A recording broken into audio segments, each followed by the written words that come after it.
Ladies and gentlemen, welcome to episode 140 of Thompsin Other Disappointments, your twice-weekly cannonball dive into the ocean of politics and dystopia.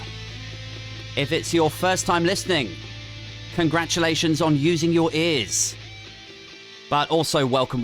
Pull up a seat, crack open a beer. I always say this to any new listeners. If you found me on Twitter or TikTok or Instagram, ranting and roasting the government, and now you've migrated over to the pod, you are very welcome. But just don't let the social media stuff fool you. We are not influencers here. We are binfluencers. We don't get positive or inspirational or try to tell you to live your best life. We talk about politics and how fucked everything is. We scrape the muck off the bottom of the bin of society and show it to you. We're like, oh, look at this shit. It's gross. And then maybe you say, oh, wow, yeah, that's awful. And then maybe you say, so you're not an influencer then. So like, what are you, some sort of activist? And I say, no. No, there's no activist. I don't act. There is just no hope. So sit down and drink with me. That is very much the vibe of this show, if it is indeed your first time tuning in. So if that sounds like your bag, a dollop of doom lols, a bit of a gallivant through the fields of gallows humour, then grab yourself an IPA, or indeed a G&T, or whatever, and join me for this Friday night edition of Thompsin and Other Disappointments. Clearly, maybe I need a craft ale to get me settled here. Let's do this, fellow binfluencers. Tonight, I am excited, people. Tonight's guest is very much a returning favourite. Like all of my friends these days, we first met on the internet, sharing similar political sensibilities, mocking and scrutinising the Conservative government. She appeared first on this podcast a year ago, and at that point was a familiar face and voice of reason on the Jeremy Vine show. But since then has become a rotating regular on Sky newspapers and BBC newspapers, and has exploded into the podcast arena herself as 50% of the wildly popular political magazine The Trawl, which is an upbeat and often hilarious look at the best of politics Twitter, along with co-host Marina Purkiss. So guys, gals, binfluencers, people of the booge, please give it up for my guest tonight, Jemma Forte. Woo! Hello, welcome back. How you doing? I'm doing really well. I say that I'm sort of spluttering cold. It's like the whole January thing. I don't want any violins. I overdid it, I overdid it. And I'm suffering now. Yeah. So this is going to be the least rock and roll Friday night show you've ever done, because I know you've had like Super Tansky on the booze and everything. And I'm sitting here going, oh, I'm just on lentils and I'm snotty, but I'm still fun. Yeah, I believe that. I mean, is this sort of that you overdid it over the Christmas period, or is this withdrawal now? Yeah. No, it's not that bad. But yeah, no, I did something a bit weird that I don't usually do, which is that I didn't go out on New Year's Eve and I went clubbing on New Year's Day. Oh, wow. Which that's was different. a day rave. I went to a day rave. So me and my age inappropriate friends went and got amongst it. We went to Glitterbox and it was great, and started the new year stomping. It was fun. And actually we were laughing amongst ourselves. We were like, who has said the most middle-aged thing at the rave? And I got silver medal. And I'm gonna admit it. I was queuing up for a round of vodkas, and I actually turned to my friend and said, oh, I might check my steps. Yeah. I thought you were going to say something like, oh, it's very loud in here. Like, that's what I would say. No, not that bad. We were up for the loud. We were up for the music and all that. But then my friend, they let off one of those big, like, tissue bombs. It's a moment. The lasers are going. Like, it's all really cool. And she went, oh, I wouldn't want to clean that up. So she got gold. Yeah, that's fair. What are we thinking? But these things happen. Happens to the best of us. That's the thing. Like, whenever I go to somewhere that's not even a rave, like if it's just a bar or a pub and there's just music, like, I'm basically deaf at this stage of my life because I went out a bit too much when I was younger. I've got tinnitus. I'm hard of hearing in both ears. So when I'm in a place and it seems loud to me, I'm like, God, this is loud. I'm like, how can it be this like too loud for me? And I'm deaf. And other people are like, Yeah, no, that said, my daughter's just turned 18, which is bizarre. So she went clubbing for the first time on New Year's Eve and sort of had her epiphany. And we were chatting, and where we are aligned, you see, she was like, "Oh my God, Mum, it's amazing you don't have to make any small talk." And I was like, "Yeah, this is why I've always loved going out and having a dance and like you don't have to do sort of, so how did you get here? You know, all that bollocks." Yeah, fair. I mean, I don't. There's times where you will know this being a parent. There's times where I really miss it, where I'm like, oh God, what I would give to just have one recce weekend where I can just turn my phone off, go off grid, and just get wild. But then there's another part of me that's like, oh, like I think of the hangover the next day and the feeling self-conscious. Did I say something stupid? Or did people laugh at my dancing? Did I fall asleep on the train? Like, you know? Yeah. I spend a lot of my life cringing about what I might have said. But I've sort of, because I've been divorced for a long time and we co-parent very amicably. So I've had every other weekend off for years, you know. Yeah. And like, whilst I'm not saying divorce is good, and obviously, like, you know, it's not ideal, but you know, there's a part of it that's all right. You get this sort of balance, and then it means when you're with your kids, you really, really like happy to be with them, and then you sort of get to reboot and refresh a little bit, and you know, like perhaps if there's tricky things, but but that said, I'm lucky because my ex is fab, and you know, we get on well and we talk all the time, and it's really a you know, flexible co-parenting thing. Yeah, you know, so lucky me on that front. But yeah, I mean, it's not all bad, is what I'm trying to say. Yeah, Get to do your own thing. Did you ever watch Louis C.K.'s stand-up? Obviously, before he was exposed as something of a prolific masturbator. But did you ever like watch his stuff where he's talking about divorce? Where he's like, you know, people are always saying that it's really sad when people get divorced, and he's like, you know, if two people got together and they loved each other and they were really in that, and then they got divorced, that would be really, really sad if they were forced to get divorced. But then he's like, but that's happened 0 times. Like, divorce is always good news. Like, it usually means that it's kind of run its course. And yeah, sort of situation that you're alluding to, it's like, you know, there's some pressure there in a marriage that for one reason or another has kind of gone awry. And then when you do part ways, it does give you a bit more freedom and space. Yeah, no, he's a good geezer, my ex. It's all good. We divorced well. Good. Got a great divorce. Yeah. You know? Let's get on to some news and current affairsy stuff. So it's a big news day today. The cost of living crisis over the last couple of months has propelled, I think, about half the country into fuel poverty in some capacity. Mortgages are fucked. The government is corrupt. People are getting their diagnoses in a toilet cubicle, and A&Es have stopped taking patients in some areas. But the royals are front page on everything. So I guess my first question for you, Jemma Forte, is what the fuck?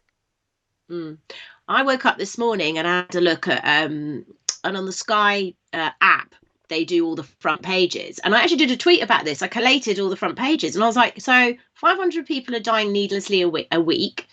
And the government are about to impose law to say that we can't strike. And every paper, apart from the Financial Times and the Guardian, went with, oh, Harry, you know, and always had a row. They've had a row and they've had a fight, and ugh. And to me, that's, and of course, it's what everybody is going to go there for, because the people, one person wrote underneath, well, it doesn't matter who buys papers anymore. And I was like, no. Oh, they still are the media, because all the shows that I go on are governed really by what the papers are saying, and then we discuss it, or it's you know, it ends up being what everybody is talking about on Twitter or whatever. So that's ends up being the diet, it ends up being the food on the plate to talk about, and it is purposeful, because let's face it, do the Sun, the Mail, the Telegraph, all these papers that are complicit in bolstering up this terrible, as you say, corrupt, quite rightly, government, exposing what is happening. And, you know, I think people are aware of what's happening. And there are plenty of people, of course, who are incredibly informed and furious and fed up. But there's enough people who, for whatever reason, don't have the headspace. And obviously, many people who are just struggling to get through the day.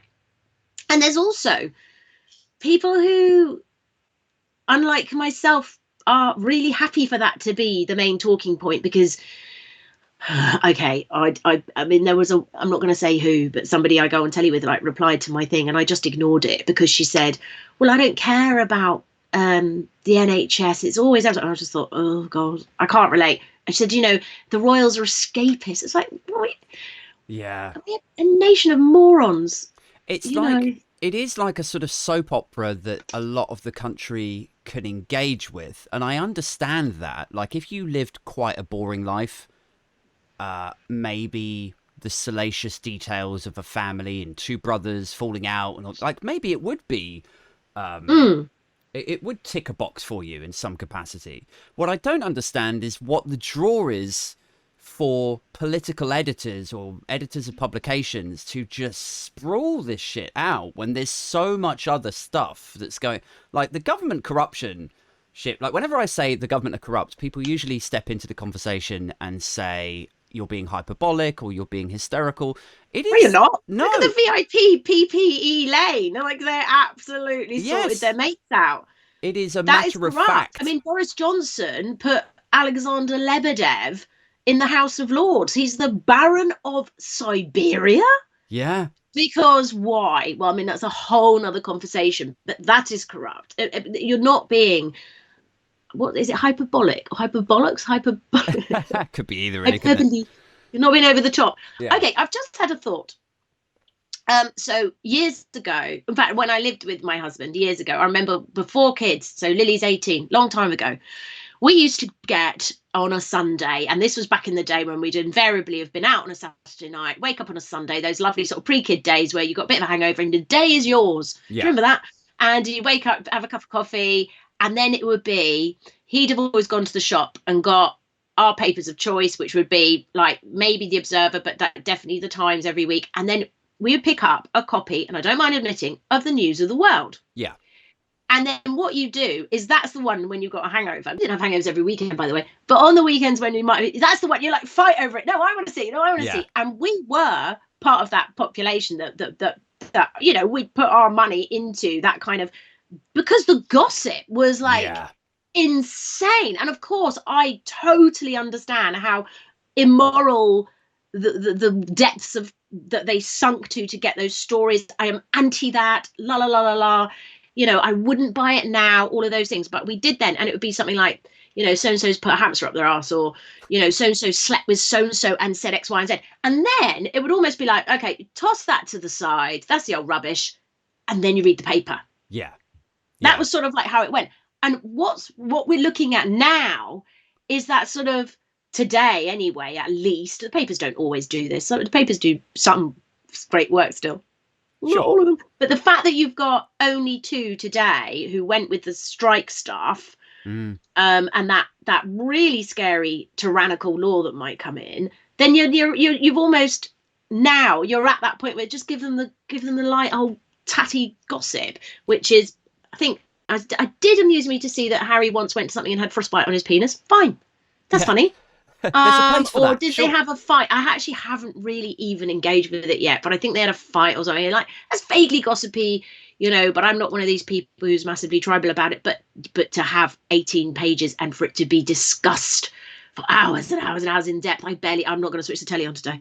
Yeah, I mean, that's the thing. Like, I get that there's a place for it. I get that it can be titillating to some people, in the same way as I understand that for a lot of people, waving a Union Jack around is a big thing, and they love the royals, and they're all about British identity and sovereignty and all the other buzzwords that we throw around. And that doesn't float my boat. Like, I don't tie myself intrinsically to national identity in the same way that a lot of people do. But I respect it. I understand there's a place for it. What I don't understand is why it is amplified to the level that it is on a day like today, when there's so many other important and equally I would say titillating or engaging stories. Like, we were talking about corruption a second ago, but we should be talking about the NHS collapsing. We could be talking about, like you said, the VIP fast lanes. We could be like, there's so many pillars of scandal out there to explore. It just sort of, I don't know, it's sort of, maybe it brings me on to another question for you. Like, to what extent do you think this is deliberate distraction? Like, are there newspaper proprietors and editors who are like, we'd love to report on how this old lady died on a trolley after waiting 13 hours. We'd love to talk about that, but we've kind of been told not to because it could lead to civil unrest or... I look, I'm cynical about it to some degree, but I also do still think that they're led by what gets the clicks and what people want to hear about.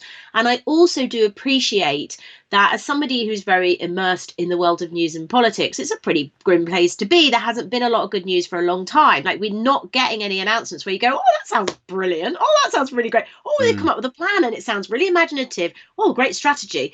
You know, there hasn't been a lot of that. We're almost sinking in gloom and have been for a long time. And I know that, you know, when the whole country were engaged in the Brexit debate and it was endless, I mean, I kind of couldn't get, I was one of those obsessed people, couldn't get enough of it because it was so meaningful to me. But there were swathes of people who were like, I can't deal with this anymore.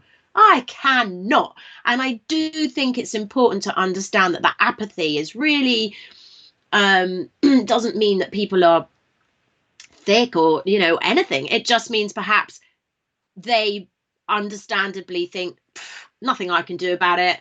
And then it's me and Marina talk about this a lot. It's her absolute trigger. Do not say it near Marina.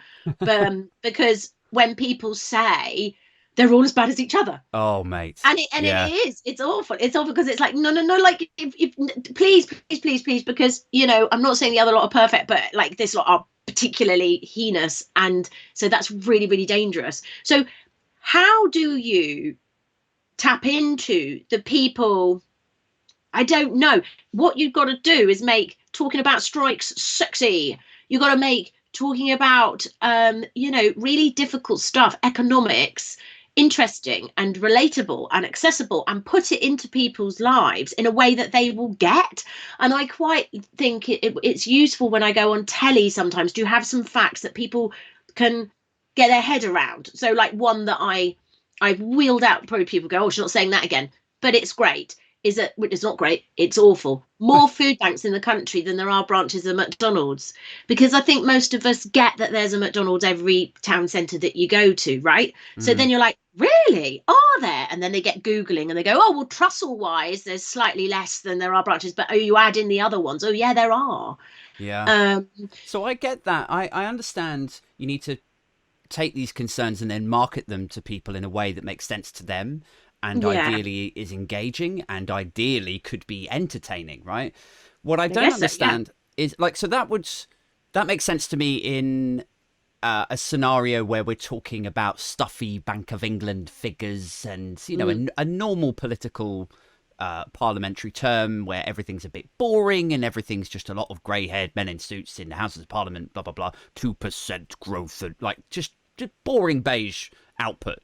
But when we're in a situation where people's mortgages are going up by like 700 quid a month, and that's on top of their gas bills doubling, and that's like, I almost feel like the requirement to then repackage that in a way that engages them should be kind of out the window, because it should be self-evident. They should be getting these bills through the post and going, what the fuck? Like, yeah. So, and I think when it comes to the NHS, people generally in this country, it still polls as something that people are proud of and they hold very dear to them, and you don't mess with it, right? And for very good bloody reason. So that is going to, because people can't get hospital appointments. But unfortunately, the bit that is really purposeful and malicious is that then what the rags do is they go, well, it's not fit for purpose, we're going to have to do this, and it's very simplistic, and it's like, no, it's not fit for purpose because of, as a direct result of your inaction or your purposeful policy over the last 10 years and austerity, and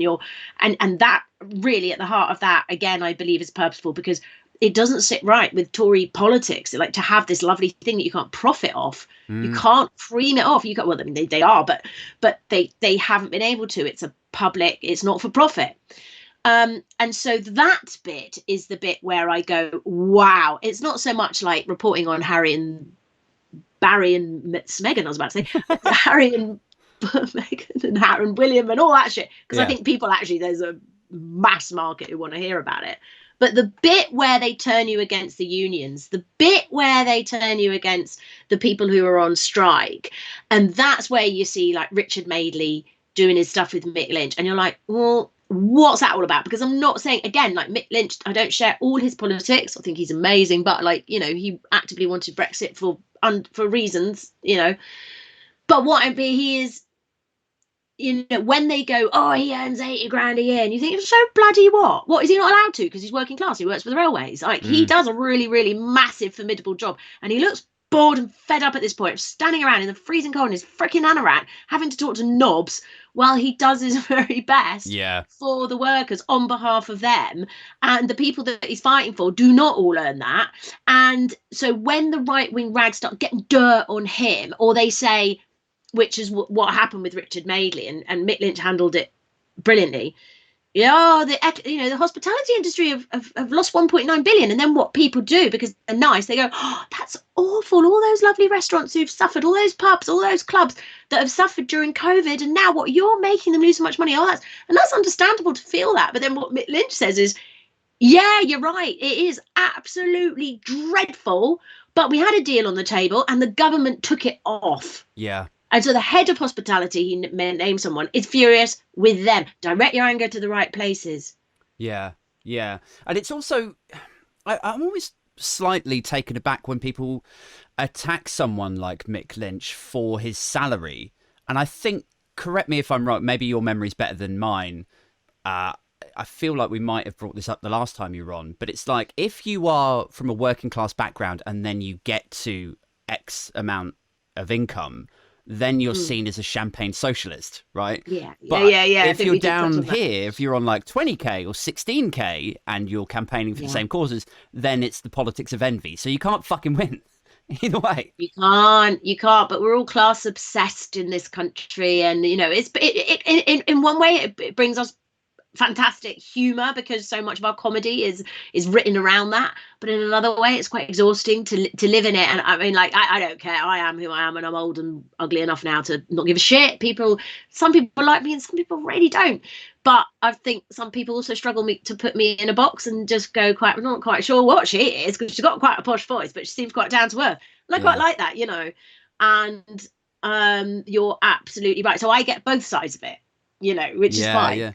And it is not very aspirational to think that people have to stay in their lane. Yeah. And that if you are whatever class you are, you know, I have a friend, in fact, one of my great friends, and she grew up in a rural, in a nice rural situation. I don't know. Her parents have sort of done well, and you know, she speaks quite RP, you know, but her job, man alive, most people can do her job. Like, she's a medic, and she's an occupational therapist who deals with people who've had chronic brain injury and this and that and the other, and what she sees, what she deals with. But she was saying people often put a label on her, and they wouldn't believe the things that she's dealing with on a day-to-day basis, and who she is with and sorting out. And it's just a British thing. It is, isn't it? It's sort of like I've had to deal with not that sort of, I mean, that's quite an exaggerated form of what I've had to deal with, but it's like, because of my background. So I grew up on council estates.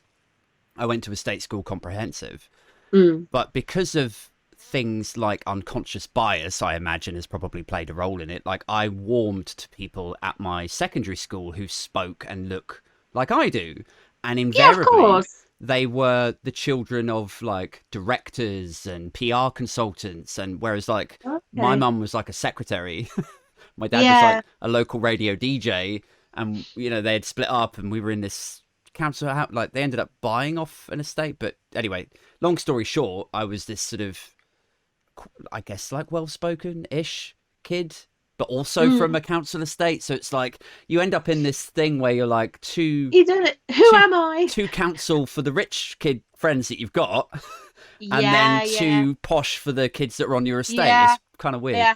I went through a phase when I was younger, when I was really young, like 14 or something, of like trying to speak less posh so that I fitted in, and just obviously sounded like a massive dickhead.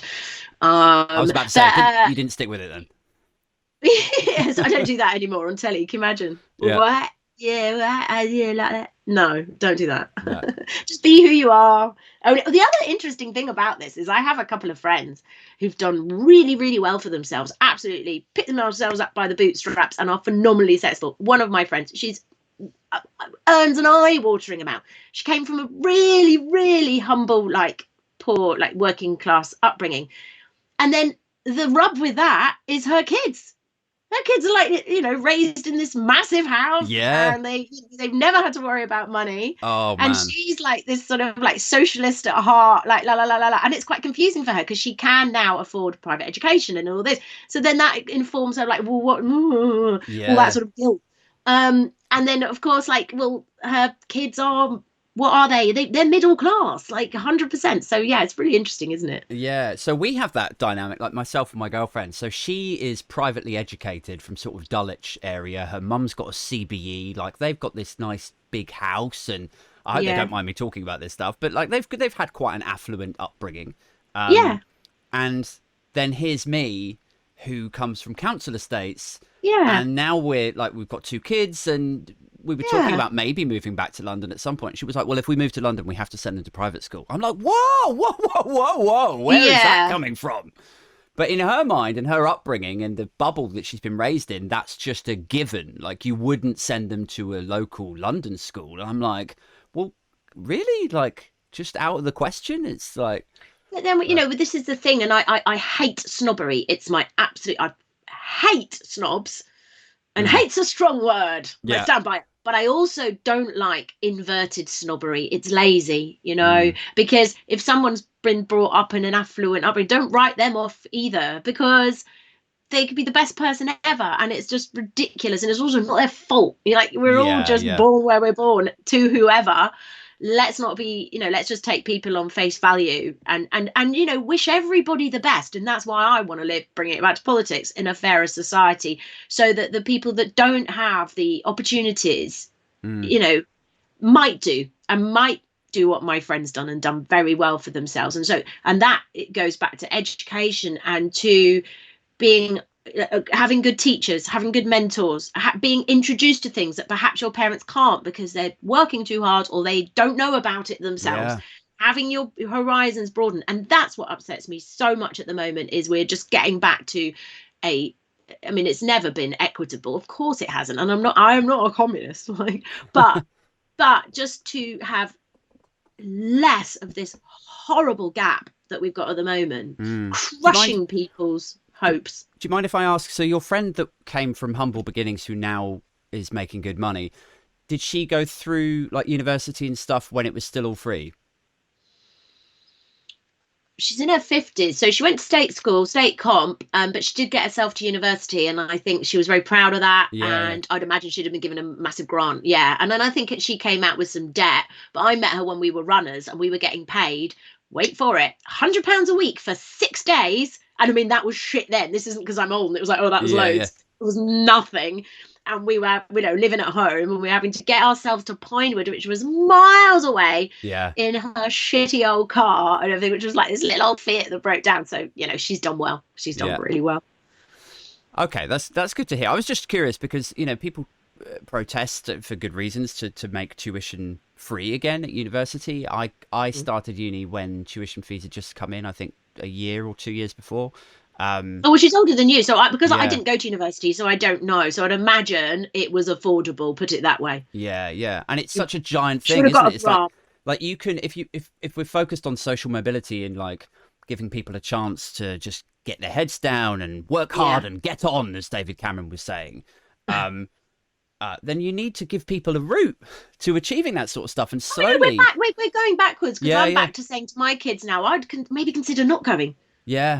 I mean, my daughter wants to go, but she's going to have a year out and she's going to work for the first half of that. And then she wants to go away and do this, that and the other. And I've encouraged her since she was 16 to have work experience, like A, so I don't have to keep giving her money, but B, because it is great. Anyway, boring, I'm sure. But the point of it is, it's like, it's not like an automatic decision to go now unless you're going to need that degree. It's like, well, it's such a huge amount of money. It's like, I mean, I've had similar conversations, not with my son directly because he's a bit young for that, but with Lucy, I've been like, it doesn't have to be a foregone conclusion that he goes to No. university. I would actually rather train him to do programming, and then by the time his friends go to university and start enveloping in debt, he'll be contracting. I was like, he can live in a student house and have the whole lifestyle, but his friends will be going in debt, whereas he'll be like accumulating wealth. Yeah. I started work at 18. I didn't do uni. Yeah. I'm all right. Let's bring this kicking and screaming back to modern politics, though. Yes. I wanted to get your thoughts on, we were talking earlier about the NHS collapsing and all of these other myriad problems that are happening whilst we're being distracted by the royal stories. Even if you remove the royal distraction stuff or the maths policy distraction stuff from the equation, there is this feeling that we just continue to put up with so much that if you extricated those problems, the inflation, the energy bills, the blah, blah, blah, if you put all of that in a different country, the population of that country would fucking riot. So what is it about Britain, do you think? Like, why do we put up with so much where other countries wouldn't?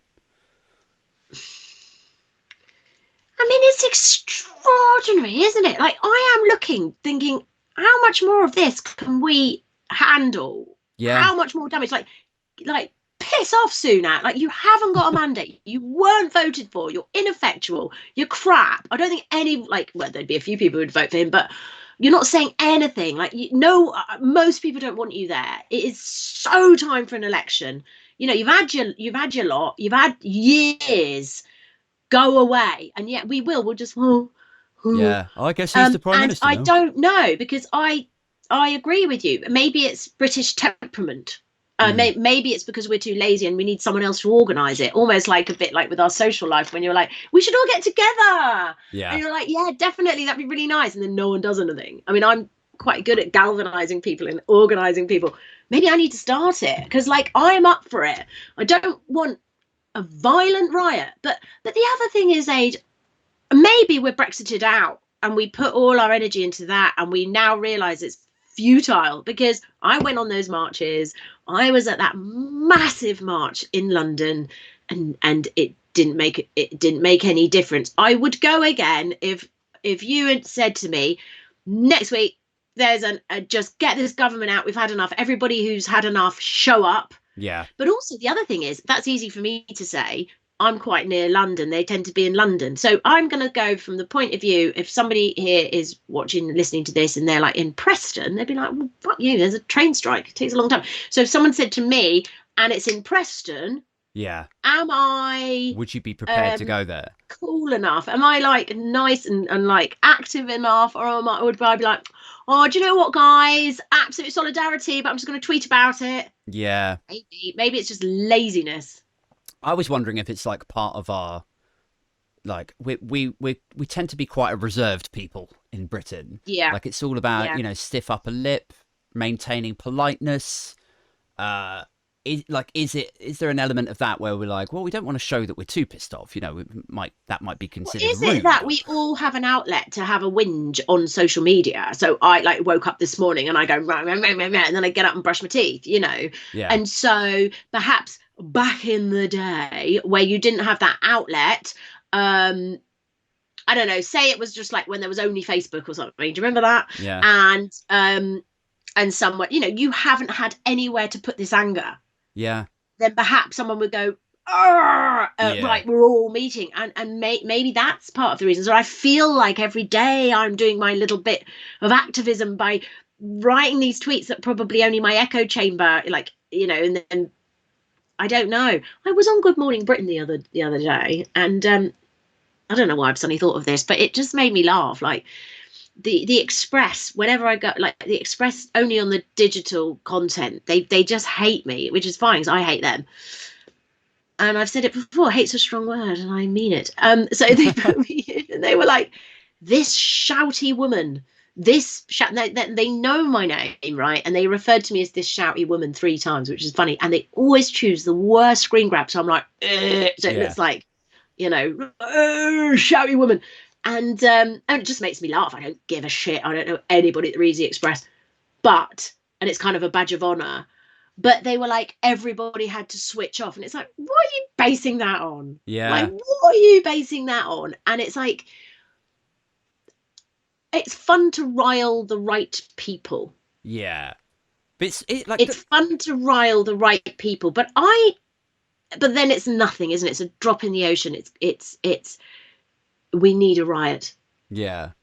I feel like firstly, that would fascinate me. I'd be like, why have they, like, who is it within the offices of the Express that has decided editorially to refer to me as this shouty woman? Because that's clearly, if they've referred to you 3 times, that's a decision that they've made, right? And then secondly, I'd be like, well, just to come back to your earlier point about, like, now we have this outlet, you know, now we have Facebook and Twitter, and maybe that serves to placate us to some extent.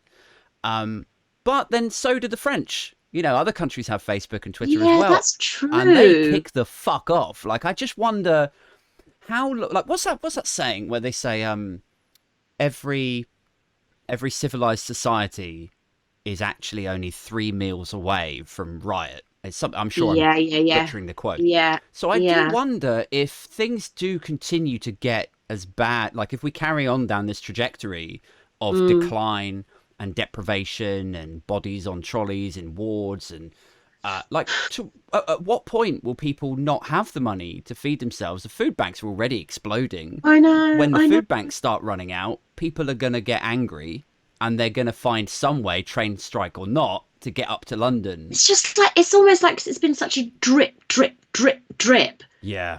That maybe it's because it's not like overnight that people can't compute why it's happened. And of course, it's 10 years of austerity, which I think was the biggest false economy in the world. We've all been there. You know, then you've got Brexit, then you've got everything else. Do you know what it's like,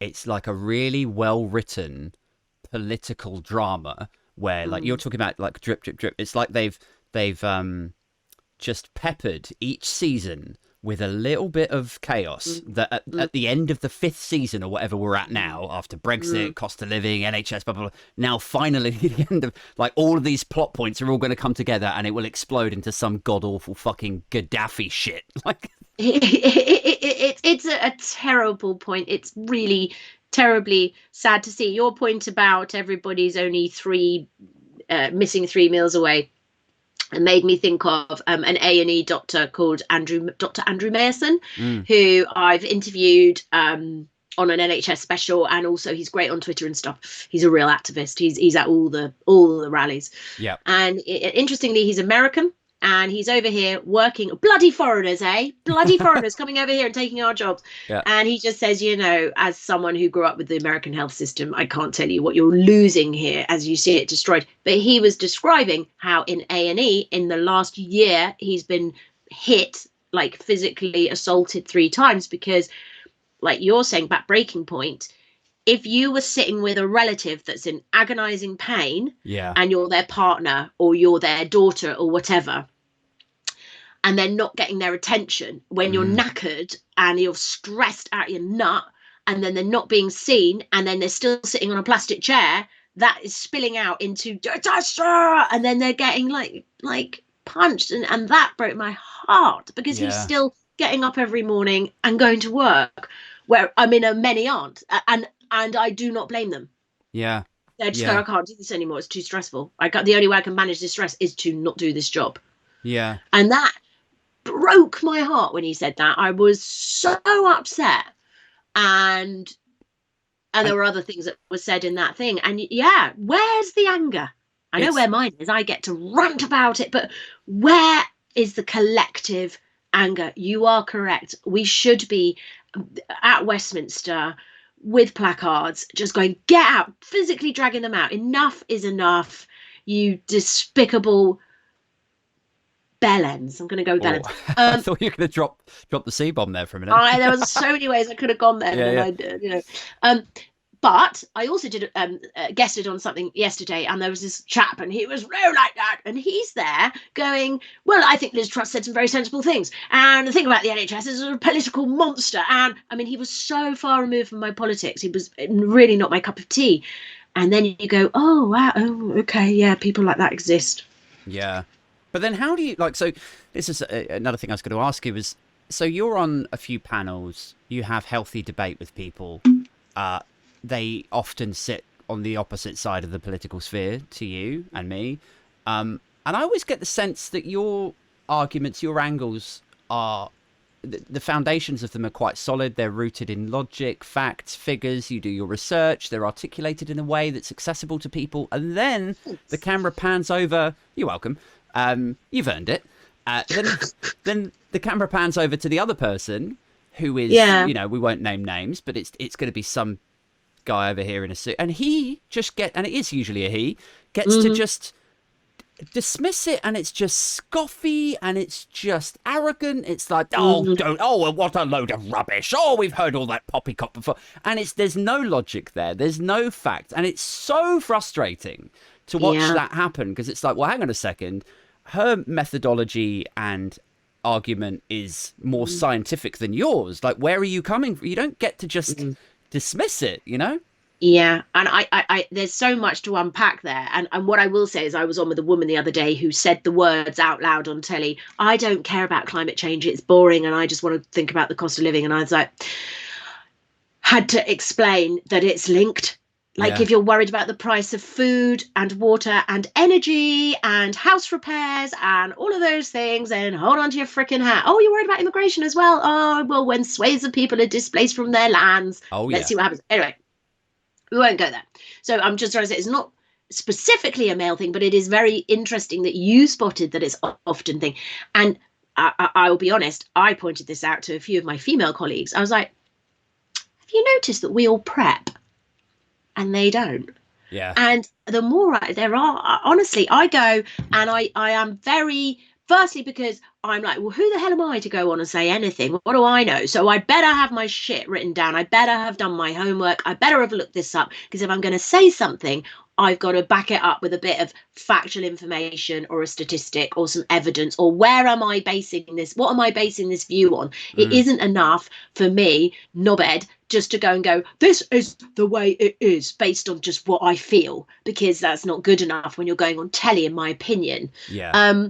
So I try. I'm not saying I get it all right, but I give it a go to try and base things in a bit of fact. And then also, you're right. There must be a fear factor to that, right? Because if they go on TV, opposite side of the panel, and they get to just scoff and dismiss and disparage, and it's just, okay, cool. Then the Express or Mail or whoever then publish it and go like, this person shamed Jemma Forte, like shouty Jemma Forte into, and then everyone switched off thinking that this person was victorious, or, you know. Whereas if you go on to the same debate, ill-prepped, and you are dismissive and scoff back at them, you would be fucking mauled for it. Like, they would be like, she's ill-prepared, she doesn't know what she's talking about, we fact-checked her, like... Yeah, but then you see, I just think, well, I'd like to keep working. So long term, keep doing what I'm doing. And I think in the end, if you go on and just talk horse shit, then you're going to get found out. Yeah. And your opinion can change, or you can learn, or, you know, facts can, you know, sort of materialize that make you change your mind. But like, I hope that if someone dragged a clip out from 2017, I probably really would still stand by what I said. Yeah. Whereas, perfect example, and I am going to name and shame. I've never forgotten it, because it was February half term before the COVID pandemic struck, and my mum lives in Italy, and she was like, God, all these, you know, COVID was in the Italian hospitals. It hit them first because they had all the hospitals where the Chinese goods were made, and a lot of Chinese workers coming over to work in Gucci Pucci Prada in this part of Italy. Yeah. So they brought it into the country, and then it went to the ski resorts, and then it spread around there. And then those hospitals were totally overwhelmed. They didn't shut anything. They were like, what the hell is this? Pandemic. And then I remember going, like, it was on the news that like loads of ski holidays from all over the UK, from the north, 5,000 of something were going to this resort where there was loads of COVID. So I said on Jeremy Vine, I was on with Dan Wootton. Right. I'm sorry to hear and that. I said, wow, don't you think that we should be testing everybody when they come back, or like making sure they haven't got a temperature, because otherwise it will spread around. Yeah. And come into Britain. Yeah. Dan Wootton was like, oh, that's so what someone like Jemma would say. You're just a scaremonger. This is nothing. Like, oh, a few people in Italy have got a cold. It's Yeah. nothing. Like, yeah. And he went on and on to the point of, I was like, well, isn't that just common sense? Like, in Italy, it looks really bad. It's like they're all going around in sort of spacesuits and people are sort of dying on. But it's And I just remember thinking then, like, that's exactly what I'm and talking if you about. played that clip, like, and then, boom, it was in Britain. Yeah. But then I feel like they then react in two different ways. They either dig themselves in deeper and they're just like, no, it's all right. Like, even though the British hospitals by that point are overrun and there's, all those phone calls. Yeah, like, and I'm not saying we could have stopped it coming into the country full stop, but I mean, we could have like tried our best to perhaps get a handle on it before it spread round like wildfire. Buy yourself another 2 or 3 weeks of prep time to construct a try Nightingale. And find some PPE. Yeah. That you've fucking got rid of. But yeah, they either dig in deeper because they've talked themselves up and they've backed themselves into a corner. So now the only route that they've got is to just continue to bolster that same position, or they shamelessly adopt the opposite position, but with no grace, no sort of like, okay, look, I accept, I got it wrong. Like, I think Piers Morgan, for all of his faults, and I'm sure, let's not list him, let's not bash Piers Morgan right now, but I feel like at least with Brexit, at least with, what's the other thing he was wrong about recently? But he did platform Andrew Tate recently. Yeah, but that's pretty bloody gross. Oh, yeah. But I think, so give him 5 years, because it's taken him 5 odd years for him to just start backing. Oh, Trump was the other thing. So he used to be Bezzy Bugs with Trump. Yeah. He was a advocate for seeing Brexit through, although he always claims that he didn't vote for it himself. Yeah. But it's taken him that long for him to withdraw support for Trump and Brexit. So I feel like, maybe 5 years' time he'll look back on Andrew Tate and Ronaldo and he'll be like, actually, you know what? In hindsight, it takes Piers Morgan 5 years for regret to crystallise in his brain. Yeah, and I think it's just because so many of them don't actually care. They're just there taking the money, to be honest with you. Whereas I care. I just fundamentally care what I'm talking about. And I think there are a lot of characters in the media that it's all about their TV appearance. It's all about, like, is this going to be a good clip? Is this going to get me more followers? Is this going to make me...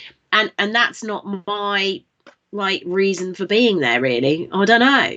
That's an interesting thing to bring up, because I've heard this, right? So I, like you, I'm sure you know way, way more people than I do, but I know a few people dotted around TV, and the sense that I'm left with, in fact, not just a sense, I've had this communicated to me quite clearly a few times, that there are people who take the right-wing angle, or the alternative culture war angle, whether it's bashing Meghan or being very, very vociferously pro mandatory poppy wearing or something, like whatever the story of the day is, they will take that angle and run with it and construct some sort of narrative that they believe absolutely nothing. Like, they're not signed up to that belief. They just like good TV.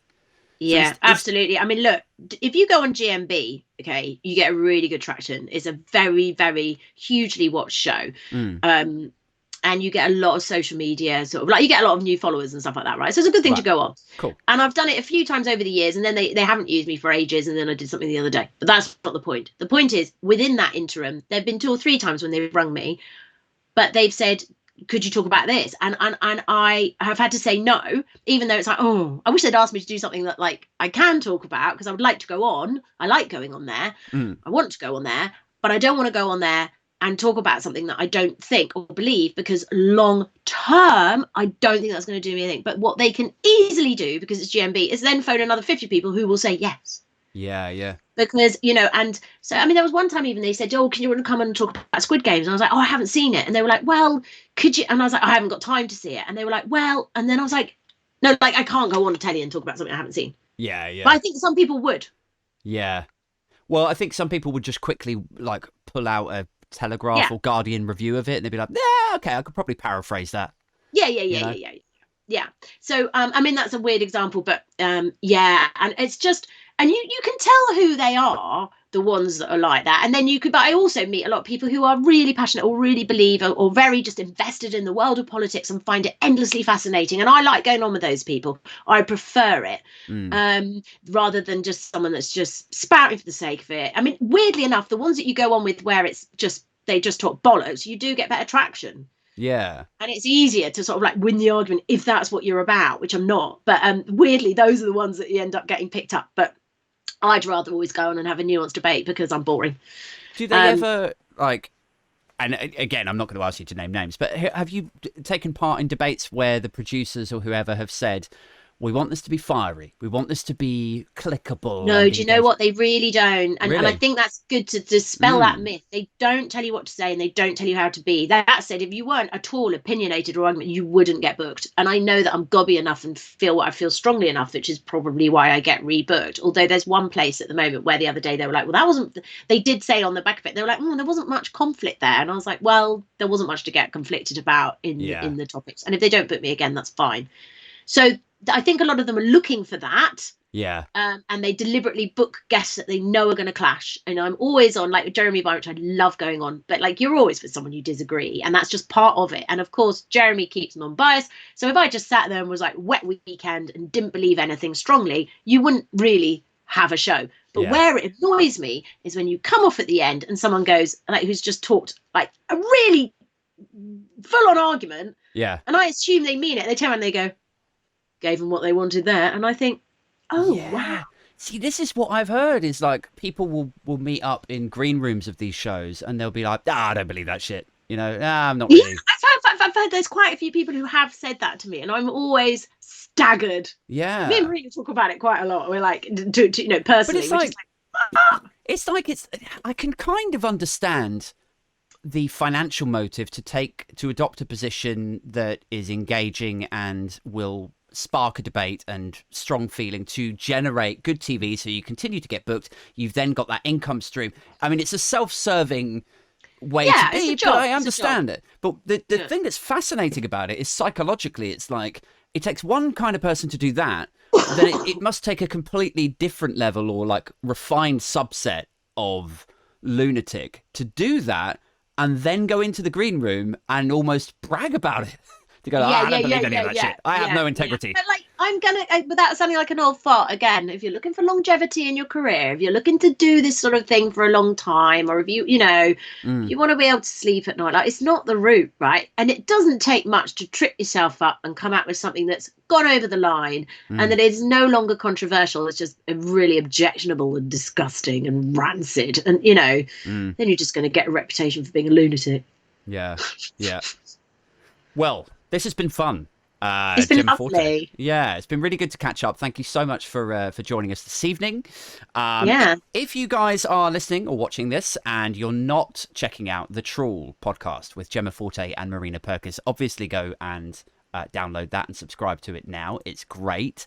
You've been on it quite a few times. You're a source of gold. Am I? Oh, well, that's nice of you. Yeah, I've heard that I've been featured as they. So you do I want to name it correctly. Is it a dessert or a? Yeah, we call it the pudding. So basically, the Trawl is all like we go through social media and we look at the clips and we feature what people are saying about it and then we discuss it. And so we have a pudding at the end, which is always like a clip that we love that is usually invariably funny. Sometimes it's moving. And Aid's featured 2 or 3 times. And I think you got Pudding of the Year on our Christmas special. It was a very funny one. I don't want to brag. And it made my kids laugh as well. We were in the car and listening to it and they thought it was hilarious. Good. Well, I'm glad to hear that these things are going down well. And yes, it's an honour to be Pudding of the Year. Too bloody right. Yeah. So yes, guys, do go and check out the Trawl with Jemma Forte and Marina Purkiss. Thanks once again to the Patreon backers who continue to support this show. I will be meeting hopefully a lot of you at the live show that we're doing. Me, Super Tansky, Jolly on Rubenstein. I'm going. Hayden. I've got my ticket. Gemma's going to be there. Marina's going to be there. Having a girls' night out. We'll be really pissed whooping in the audience. Good luck with that. Good. I mean, as long as I've got one sort of whoop of support there. I haven't written. You can be really loud. It's sold out, mate. It's sold out. I know. Like, and I'm doing a stand-up or some sort of like comedy thing in the first half, and I've not written any of it yet. So I'm. Well, you need to get on with it. Yeah. We're expecting good things. Yeah. Right. I got to go. Thank you so much once again, Jemma. I'll be back on Wednesday for the solo show. Until next time. Goodbye. Take care of yourselves. Cheerio.